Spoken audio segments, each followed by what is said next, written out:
திருக்குறள் அதிகாரம் 2 வான் சிறப்பு. குறள் எண் 11.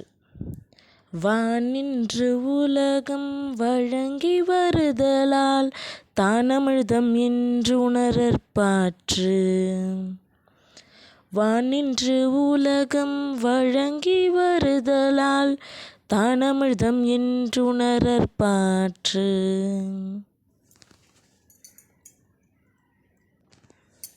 பொருள்: மழை தவறாது பெய்து உலகத்தை காப்பாற்றி வருகிறது. எனவே அதை அமிழ்தம் என்று உணர வேண்டும். அமிழ்தம் அப்படின்னா என்ன? அமிழ்தம் அப்படின்னா சாவா மருந்து. அதாவது உயிர் போகிற தருவாயில் இருக்கிறவங்களையும் வாழ வைக்கக்கூடிய, காக்க வைக்கக்கூடிய ஒரு மருந்து. அப்படிதான் வானின்று வழங்குவது மழை. வானத்திலிருந்து வரக்கூடிய இந்த மழையானது உலகத்தில் இருக்கக்கூடிய எல்லா உயிர்களுக்கும் வாழ வைக்கிறது.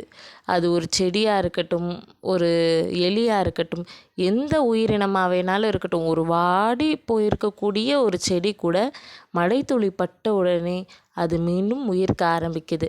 அப்படிப்பட்ட மழையை நாம் அமிழ்தம் அப்படின்னு உணரணும்.